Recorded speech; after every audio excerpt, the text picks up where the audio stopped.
पति ब्रह्मचारी।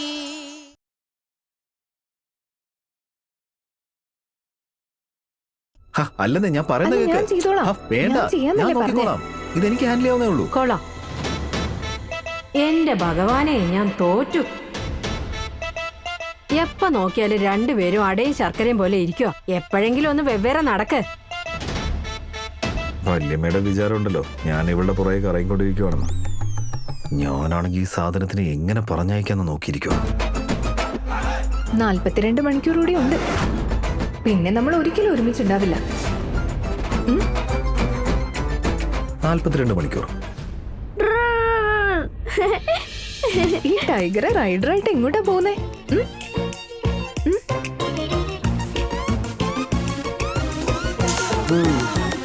എല്ലാവർക്കും കിട്ടിയല്ലോ ചാൻസ്. എന്നെ കൊണ്ട് എന്ത് വേണോ ചെയ്യിപ്പിക്കാൻ. അപ്പൊ ഇവനും മേടിച്ചു ഒരു പ്രോമിസ്. ഇവന് ഫ്രഞ്ച് നൂഡിൽസ് കഴിക്കണം. ആ മനസ്സിലായി. അതാ ഷറാഫ ബസാറിൽ കിട്ടുന്ന സാധനല്ലേ? പേര് വിഷമെന്ന, പക്ഷെ അതിന്റെ ടേസ്റ്റ് അടിപൊളിയാ. കഴിച്ചതും കണ്ണും മൂക്കും നാക്കും ഒക്കെ മൊത്തത്തിലങ്ങ് തുറക്കും. സൂരജ്, നീ 2 ദിവസം പുറത്തെവിടേക്കും പോകുന്നില്ല. നിനക്ക് ലസ്സി കഴിക്കണമെന്നല്ലേ ഉള്ളൂ. അത് ഞാനിവിടെ ഉണ്ടാക്കി തരും. പ്രിയ, ഇങ്ങോട്ട് വന്നേ. ദേ അടുത്ത കടയിൽ പോയി ആവശ്യമുള്ള സാധനങ്ങൾ വാങ്ങിച്ചിട്ട് വാ. അയ്യോ, ഇത് കണ്ടോ മോനോടും പേരക്കുട്ടിയോടുള്ള സ്നേഹം? സൂര്യചേട്ടൻ ഈ വീട്ടിൽ നിന്ന് അനങ്ങാനേ പാടില്ല. പിന്നെ ഭൂതത്തിന്റെ വയറ്റിലോട്ട് എന്തെങ്കിലും കയറണമെങ്കിൽ ഞാൻ തന്നെ ഓടണം. എന്താ കഷ്ടമാണെന്ന് നോക്കിക്കേ. സ്വന്തം മകളെ ഇവിടുത്തെ വേലക്കാരിയാക്കിയേക്കോ. ഒന്ന് പോടി, വേഗം വാങ്ങിട്ട് വാ. എന്താ കഷ്ടോ? പിന്നെ സൂരജ്, ഞാൻ പറഞ്ഞത് ഓർമ്മയുണ്ടല്ലോ, 2 ദിവസത്തേക്ക് നീ ഒരിടത്തും പോകാൻ പാടില്ല. ഒരിടത്തേക്കും. വല്യമ്മയും 48 മണിക്കൂർ സൂരജ് ഒരു വഴക്കം ഉണ്ടാക്കരുതെന്ന് ആഗ്രഹിക്കുന്നു. എന്നാലല്ലേ എന്നെ ഈ വീട്ടിൽ നിന്ന് പുറത്താക്കാൻ പറ്റൂ. എന്തായാലും അങ്ങനെ ഒരു കാര്യം കൊണ്ട് സൂരജ് നന്നാവുമല്ലോ. എന്റെ വല്യമ്മ, നിങ്ങൾ എന്തായി പറയുന്നേ? അതൊക്കെ വിട്, എന്നൊന്ന് വിശ്വസിക്ക്. ഞാൻ ഇനി ഒരാളുടെ നേരം കൈ ഓങ്ങില്ല. ഞാൻ സത്യം പറയുന്ന വല്യമ്മേ. എന്നാ ശരി. അപ്പൊ നിങ്ങൾക്ക് എന്നെ വിശ്വാസമില്ലെങ്കിലേ ഞാൻ ദേ ഹനുമാൻ സ്വാമിയെ പിടിച്ച് സത്യം ചെയ്യുക. ഇനി ഞാൻ അങ്ങോട്ട് ഒരു കുഴപ്പവും കാണിക്കില്ല വല്യമ്മേ. ഓ ശരി, പെട്ടെന്ന് പോയിട്ട് വാ. ഞാനും വരുന്നുണ്ട് നിങ്ങളുടെ കൂടെ.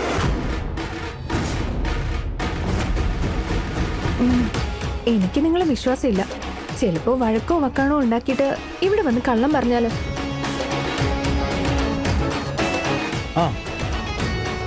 അങ്ങനെ മോൾക്ക് ഇവനെ വലിയ വിശ്വാസം ഇല്ലെങ്കിൽ മോളെ എന്റെ കൂടെ തന്നെ പോണം. അത് നല്ലതാണ്. അല്ല, ബാക്കിയുള്ളവർക്ക് വിശ്വാസം ഉണ്ടായിരിക്കും. എനിക്കും അത്ര വലിയ വിശ്വാസമൊന്നുമില്ല. ഈ ഗുണ്ട മാറുകയാണെങ്കിൽ അത് വലിയ അത്ഭുതമാണ്. അങ്ങോട്ടും ഇങ്ങോട്ടുള്ള തുറച്ചു നോട്ടം കഴിഞ്ഞെങ്കിൽ ഒന്ന് വരാവോ? നമുക്ക് വേഗം പോകാം.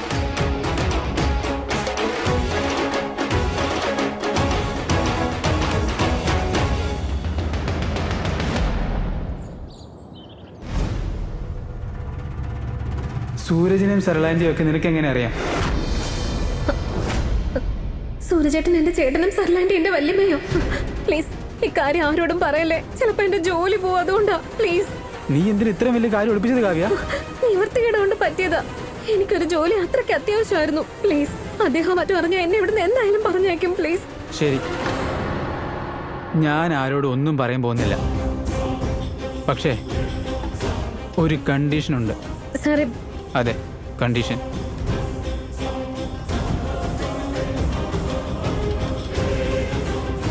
നീ എന്നോട് ഇഷയെക്കുറിച്ചുള്ള എല്ലാ കാര്യങ്ങളും പറയണം. കാവ്യ,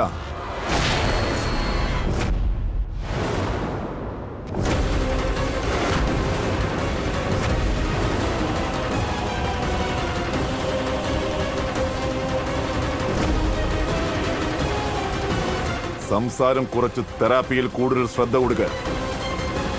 എങ്കിലേ എന്റെ മകന് സ്വയം എഴുന്നേറ്റ് നിൽക്കാൻ കഴിയൂ. ഞാൻ പറയുന്നത് മനസ്സിലാകുന്നുണ്ടോ?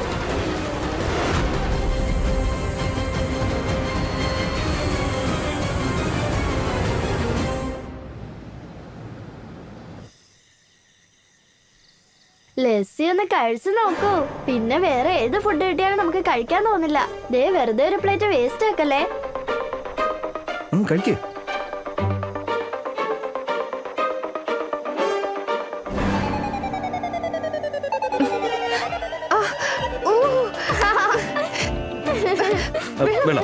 വെള്ളം വേണോ അല്ലേ?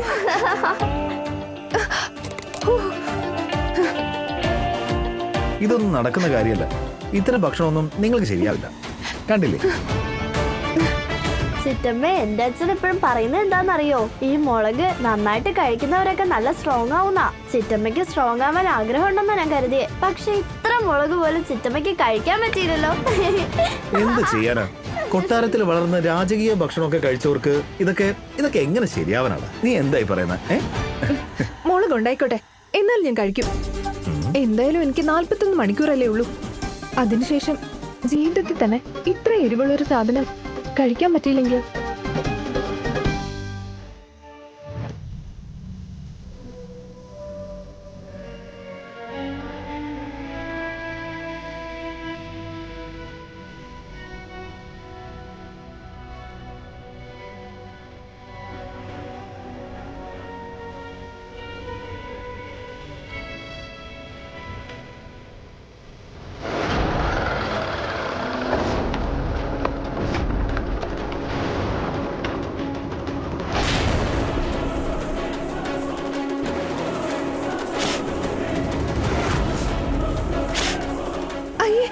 what the hell?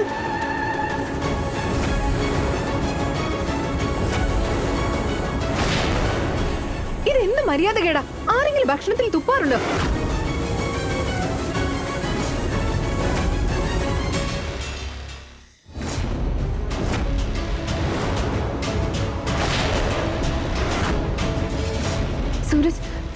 Sooraj stop. Sooraj വേണ്ട. സൂരജ് സ്റ്റോപ്പ്. ചാച്ച നല്ല മുളകടിച്ച് കയറ്റിട്ടാ വന്നിരിക്കുന്നേ. ഇന്ന് ഇവന്മാരുടെ കാര്യമൊക്കെ പോക്കാ. ഇനി നിങ്ങൾക്കൊക്കെ ഉള്ള ചിതയില്ലേ ആദ്യം ഇവിടെ ഒരുക്കി തരും സൂരജേട്ടൻ.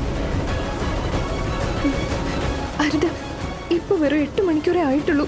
അപ്പോഴേക്കും ഇങ്ങനൊരു സിറ്റുവേഷൻ വന്നല്ലോ. ഓ ഗോഡ്, സൂരജിന് ദേഷ്യം നിയന്ത്രിക്കാൻ പറ്റുമല്ലോ അല്ലേ? പ്ലീസ്. ചാച്ചനിതാ വടിയെടുത്ത് ഉയർത്തുന്നു. ഇനി ഇവിടെ കൊണ്ടുള്ള പൊടി പോലും കാണില്ല.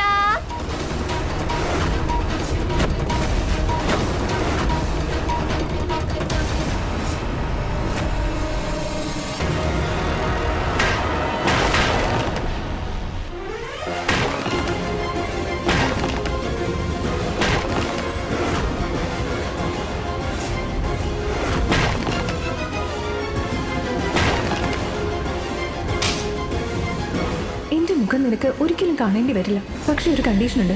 എനിക്ക് നിങ്ങൾ പറയുന്ന ഏത് കണ്ടീഷനും സമ്മതം. എന്താ ചെയ്യേണ്ടത് പറഞ്ഞാൽ മതി. അടുത്ത 48 മണിക്കൂർ നീ ഒരു ഗുണ്ടായുസത്തിനും പോവാൻ പാടില്ല. ആരെയും ഉപദ്രവിക്കരുത്. തല്ലുകൂടാനും പാടില്ല. യെസ്, സൂരജ് ഇയാൾക്കെതിരെ കൈ ഉയർത്തിയില്ല.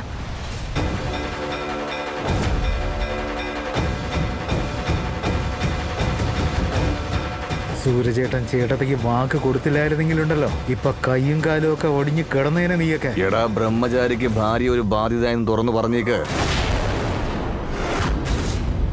തീർന്നില്ലേ അവന്റെ ബ്രഹ്മചര്യമൊക്കെ? ആണത്തത്തിന്റെ പേരിലുള്ള ഇവന്റെ അഹങ്കാരവും.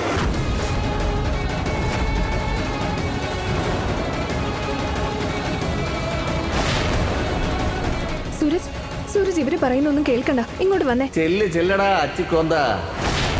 നിന്റെ ഭാര്യയുടെ മുന്താണിയിൽ മുഖം മറിഞ്ഞ് പോവാൻ നോക്കടാ. കെട്ടടാ എന്റെ കൈയും വായും രണ്ടും കെട്ടിയിട്ടേ പറ്റൂ വണ്ടി. പറഞ്ഞത് മനസ്സിലായോ? കാരണം ഇനി 40 മണിക്കൂർ കൂടി കഴിഞ്ഞാ എന്റെ നാക്കിനെ കെട്ടിയിടാൻ ആരും ഉണ്ടാവില്ല. അതുപോലെ എന്റെ കൈകളിലും കെട്ടുണ്ടാവില്ല. അതുകൊണ്ട് ഇവിടെ ഇപ്പൊ എത്ര മിനിറ്റ് ആയാലും എന്റെ കൺമുമ്പിൽ വെച്ച് എന്തൊക്കെ കാണുന്നോ അതൊന്നും മറക്കാതെ അതിനുള്ള മറുപടി ആ സമയം കൊണ്ട് ഞാൻ അവർക്ക് കൊടുത്തിരിക്കും. നീ കേട്ടോ?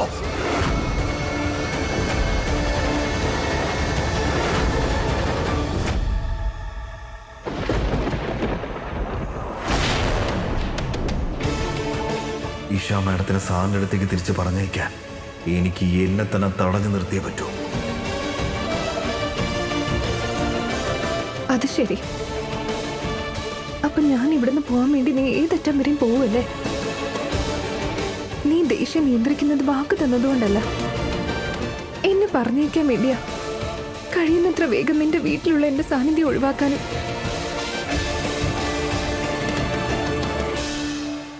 ആ, 48 മണിക്കൂർ കഴിഞ്ഞാലും അവൾ ഇവിടുന്ന് പോകാൻ തയ്യാറായില്ലെങ്കിൽ എന്ത് ചെയ്യും? എന്റെ ഭഗവാനെ, ഞാൻ തോറ്റു. നീ എന്തിനാ വിഷമിക്കുന്നേ? അഥവാ അവള് പോയില്ലെങ്കിലേ അവളുടെ മുടിയെ പിടിച്ച് വലിച്ച് ഞാൻ അവളെ പുറത്താക്കും. നീ ഇപ്പോഴേ ഈ വീട്ടില് സന്തോഷത്തോടെ മരുമകളായി വരുന്നതിനെ കുറിച്ച് മാത്രം ആലോചിക്കേ. സന്തോഷത്തിന്റെ കാര്യമൊന്നും അറിയില്ല. ആരുടെ കണ്ണ് കിട്ടിയതെന്തോ. ആദ്യം ഒരു പ്രശ്നം മാത്രമേ ഉണ്ടായിരുന്നുള്ളൂ, ഈ ബ്രഹ്മചാരിയുടെ വ്രതം തെറ്റിച്ച് എത്രയും പെട്ടെന്ന് അവനെ സ്വന്തമാക്കുക എന്നുള്ളത്. പക്ഷെ ഇതിപ്പം അതിന്റെ കൂടെ വേറൊരു തലവേദന കൂടെ മുന്നിൽ വന്ന് നിൽക്കുമല്ലേ. ഇതിപ്പോ അവന്റെ വ്രതം തെറ്റിക്കുക എന്നുള്ളത് മാത്രമല്ലല്ലോ, ഈ കല്യാണം എങ്ങനെയെങ്കിലും ഒഴിവാക്കണ്ടേ. എന്റെ നല്ല ദിവസങ്ങൾ എന്നാ വരുമെന്ന് അറിയില്ല അമ്മായി. നീ എന്തിനാ മോളെ വിഷമിക്കുന്നേ? രണ്ട് കാര്യം ഒരുമിച്ച് നടക്കുന്നേ. ആ മഹാറാണി ഈ വീട്ടിൽ നിന്ന് ഇറങ്ങിപ്പോവും, നീ ഈ വീട്ടിലെ മരുമകളായി വരികയും ചെയ്യും. നോക്കിക്കോ, എന്റെ സൂരജിന്റെ ഭാര്യയും അവന്റെ കുഞ്ഞുങ്ങളുടെ അമ്മയും നീ തന്നെയായിരിക്കും, ഉറപ്പ്. എന്റെ ഭഗവാനെ, നീ എന്റെ പ്രാർത്ഥന കേൾക്കണേ. 11 മണിക്കൂർ കഴിഞ്ഞു. ഇനി 37 മണിക്കൂറും കൂടെ ഉള്ളൂ. കാര്യങ്ങളെല്ലാം വിചാരിച്ചതുപോലെ നടന്ന ഇഷ എന്നേക്കുമായി ഈ വീട് വിട്ട് ഇറങ്ങിക്കോളും. എന്റെ ആണത്വത്തിന്റെ ചലഞ്ച് ചെയ്യുന്നു ഈ സൂരജിനെ വെല്ലുവിളിക്കുന്നത്. മുൻപായിരുന്നെങ്കിൽ എല്ലാത്തിനെയും കൂടെ ഒരുമിച്ച് ചവിട്ടി അരച്ചില്ല ഞാൻ. എന്നാ അരക്കായിരുന്നില്ലേ? അപ്പൊ എന്നെ പെട്ടെന്ന് വീട്ടിലേക്ക് അയക്കാൻ പറ്റില്ലല്ലോ അല്ലേ? പാവം ബ്രഹ്മചാരി.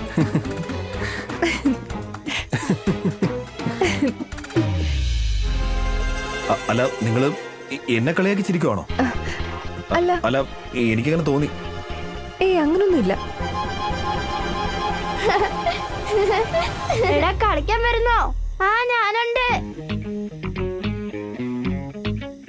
37 മണിക്കൂർ 37 മണിക്കൂറൊക്കെ വേഗം പോകുന്നേ. അത് കഴിഞ്ഞ ഓരോരുത്തരെയും തെരഞ്ഞു പിടിച്ച് ഞാൻ ചവിട്ടി കൂട്ടും. നിങ്ങൾ നോക്കിക്കോ. അല്ല, ഞാൻ പറഞ്ഞത് ഞാൻ തനിക്ക് വേണ്ടി നല്ലൊരു വീഡിയോ ഉണ്ടാക്കി അയക്കാന്ന്, അത് കണ്ടോളൂ. എന്നുവെച്ചാ ഞാൻ പോയതിനു ശേഷവും നീ എന്നെ പറ്റി ചിന്തിക്കും.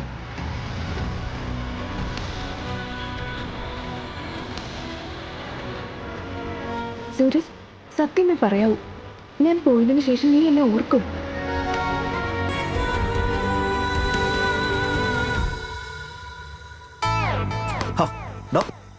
എന്തായി ചെയ്യുന്നത്? ചാച്ചൻ ഇങ്ങോട്ട് വന്നേ. ചാച്ചന് ഞങ്ങളുടെ കൂടെ കളിക്കാൻ വാ.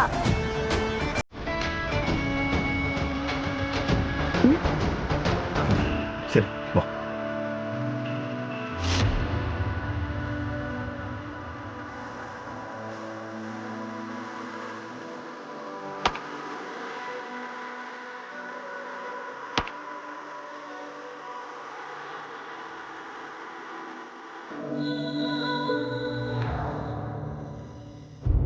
പതുക്കെ, അങ്ങനെ തന്നെ.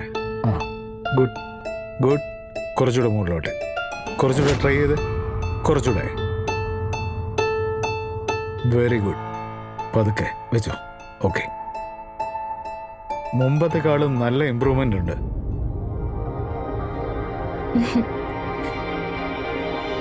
എപ്പോഴും അവന് സ്വയം എഴുന്നേറ്റ് നിൽക്കാൻ കഴിയുക. ഫിസിയോതെറാപ്പിയും എക്സസൈസും ഒക്കെ കൊണ്ട് സ്വന്തം കാലിൽ നടക്കാനുള്ള ശേഷിയൊക്കെ ഇപ്പോൾ വന്നിട്ടുണ്ട്. പക്ഷേ മെന്റലി ആയിട്ടില്ല. നടക്കാൻ വേണ്ടി നിങ്ങൾ എല്ലാവരും ഇദ്ദേഹത്തെ നിരന്തരമായിട്ട് മോട്ടിവേറ്റ് ചെയ്യണം. Okay, thank you. അനുരാഗ്, എന്താ വേണ്ടെന്ന് വെച്ചാൽ ചെയ്തോ. പക്ഷെ ഇവൻ എഴുന്നേറ്റ് നടക്കണം. അവനിങ്ങനെ ഒന്നും ചെയ്യാൻ കഴിയാതെ കസേരയിൽ ഇരിക്കുന്നത് കണ്ട് ഞാൻ മടുത്തു. അവനെ നടത്ത്. അച്ഛൻ ആഗ്രഹിക്കുന്ന പോലെ തന്നെ എല്ലാം നടക്കും. എടാ, അച്ഛൻ എന്താണ് പറയുന്നത് നിനക്ക് മനസ്സിലാകുന്നില്ലേ? നീ നിന്റെ മനസ്സിന് ശക്തി കൊടുക്ക, എഴുന്നേൽക്ക്. അച്ഛനെ പോലെ ഒരു പുരുഷനാകാൻ നോക്ക. നിനക്ക് ആണത്തം ഉണ്ടെന്ന് കാണിച്ചു കൊടുക്ക.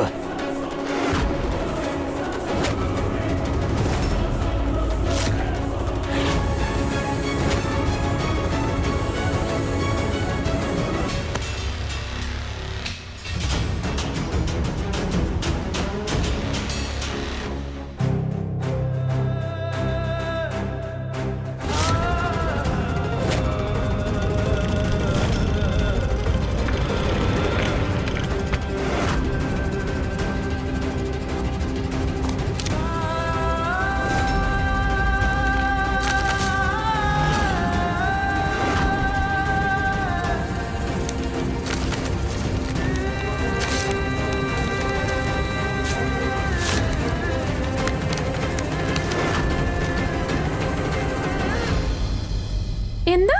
ആന്നേ, ചാച്ചന് ദേഷ്യം വന്നപ്പോ അവിടെ ഉണ്ടായിരുന്ന കരിക്കട്ടയിലൊക്കെ വടികൊണ്ട് അടിച്ചടിച്ച് തവിട് പൊടിയാക്കി.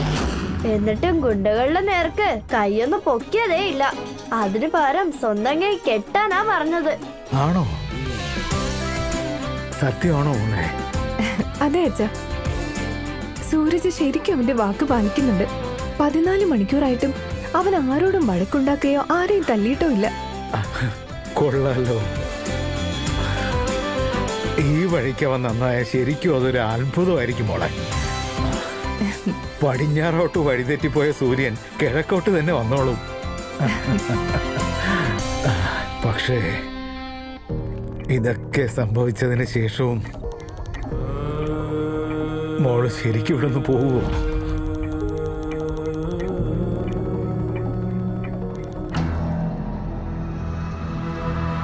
പോവാതിരിക്കാൻ പറ്റില്ലല്ലോ. അങ്ങനെയല്ലേ വാക്ക് പറഞ്ഞിരിക്കുന്നേ.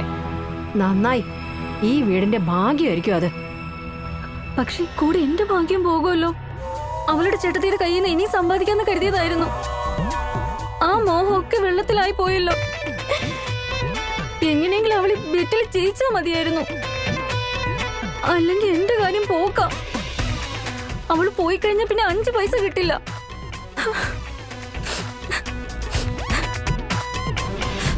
രണ്ട് ദിവസം കൊണ്ട് തന്നെ മോൾ ഈ വീടിന്റെ ഒരു ഭാഗമായി മാറി. മരുമോളായിട്ടല്ല, നിന്നെ ഞാൻ മോളായിട്ടേ കണ്ടിട്ടുള്ളൂ. ഇനിയിപ്പോ നിന്നെ നഷ്ടപ്പെടുത്തേണ്ടി വരുമല്ലോ.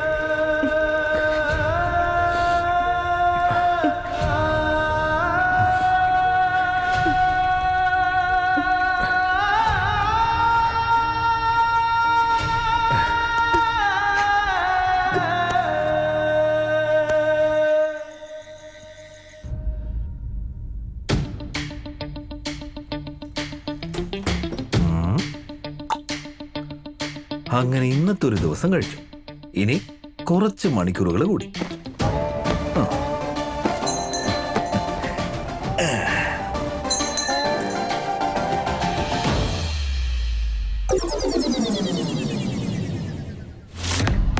ഉറങ്ങുന്നതായിട്ട് അഭിനയിക്കേണ്ട ആവശ്യമൊന്നുമില്ല. നീ ഉണർന്നിരിക്കുന്നത് ഞാൻ കണ്ടു. ഇനിയിപ്പോ കുറച്ച് മണിക്കൂറുകളും കൂടി സഹിച്ചാ മതി. പിന്നെ ഞാനങ്ങ് പോവുമല്ലോ. അത് കഴിഞ്ഞ് ബെഡിൽ വിശാലമായിട്ട് കൈയും കാലും ഒക്കെ നീട്ടിക്കിടക്കാം. ഒപ്പം ഈ കയറും ഒക്കെ മാറ്റാം.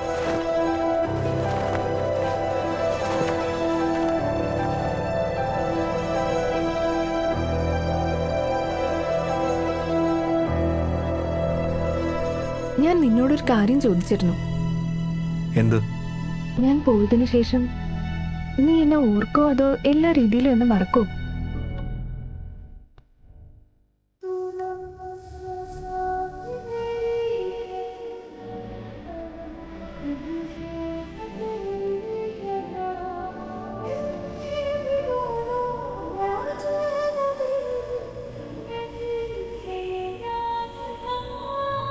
എനിക്ക് ഉറക്കം വരുന്നു.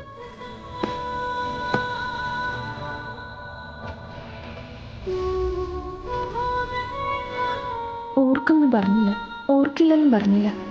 എന്ന് വെച്ചാൽ ഇനി മനസ്സിലൊരു തീരുമാനമായിട്ടില്ല. അതുകൊണ്ട് തന്നെ ചിലപ്പോൾ ഞാൻ പോയി കഴിഞ്ഞാൽ എന്നെ തിരിച്ചു വിളിക്കാൻ അങ്ങോട്ട് വന്നുവിടാന്നില്ല. പക്ഷെ ഇവനെ പോലൊരു കള്ള ബ്രഹ്മചാരിന്ന് ഇതൊക്കെ പ്രതീക്ഷിക്കാൻ പറ്റുമോ?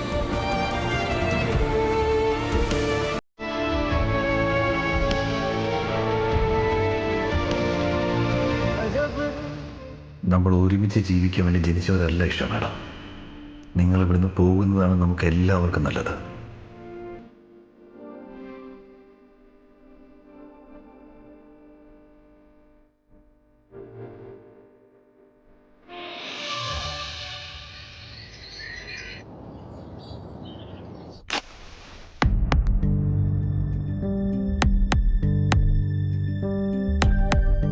നാൽപ്പത്തെട്ട് മണിക്കൂറിൽ നിന്ന് 24 മണിക്കൂർ കഴിഞ്ഞു അമ്മായി. അപ്പൊ പിന്നെ ഈഷയ്ക്ക് കുറച്ച് മധുരം കൊടുത്താലോ എന്ന് കരുതി വന്നതാ.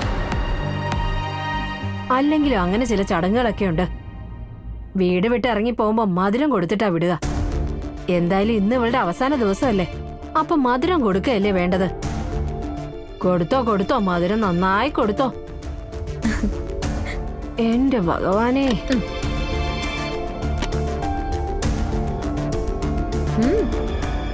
കഴിച്ചോ? എന്റെ കൈ കൊണ്ടുണ്ടാക്കിയ പായസം കുടിക്കാൻ ചിലപ്പോ ഇനി കഴിഞ്ഞില്ലെങ്കിലോ? നാളെ നീ ഇവിടുന്ന് എന്നേക്കുമായിട്ട് പോവല്ലേ?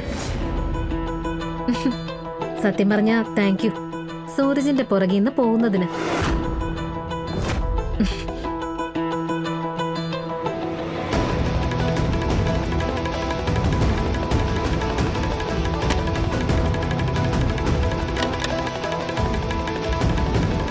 സൂരജിനെ ബെസ്റ്റ് ഫ്രണ്ട് ആയിട്ടാ കാണുന്നല്ലേ? അതിലും കൂടുതലായിട്ടാ. എന്നിട്ടും സൂരജിനെ ഒന്ന് പറഞ്ഞു മനസ്സിലാക്കാൻ ശ്രമിക്കാത്ത എന്താ? അവൻ തെറ്റായി വഴി പോയപ്പോ തടയാത്ത എന്താ?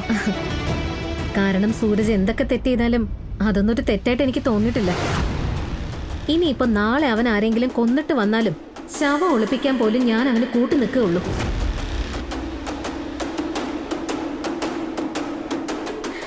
പക്ഷേ ഞാനും സൂരജും തമ്മിലുള്ള ബന്ധം എന്താണെന്ന് ഒരിക്കലും നിനക്ക് മനസ്സിലാവില്ല. നീ പറയുന്നത് ശരിയാ. പക്ഷേ കൂട്ടുകാരിയുടെയും ഭാര്യയുടെയും ബന്ധങ്ങൾ തമ്മിൽ വ്യത്യാസമുണ്ട്. കൂട്ടുകാരൻ തെറ്റായ വഴി പോയാലും മറ്റൊരു കൂട്ടുകാരൻ അയാളെ സഹായിക്കും. എന്നാൽ ഭാര്യയോ അവൾ എപ്പോഴും തെറ്റായ വഴി പോകുന്ന ഭർത്താവിന്റെ കൈ പിടിച്ച് ശരിയായ വഴിയിലേക്ക് കൊണ്ടുവരാനേ ശ്രമിക്കൂ. അതാണ് നമ്മൾ തമ്മിലുള്ള വ്യത്യാസം.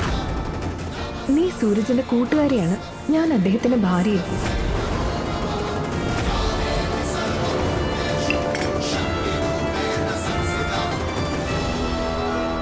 വെറും 24 മണിക്കൂറിന്റെ ഭാര്യ. 24 മണിക്കൂർ കഴിയുമ്പോഴേ മധുരം കഴിക്കുന്നത് ഞാനായിരിക്കും, നീ പോകുന്നതിന്റെ സന്തോഷത്തിൽ.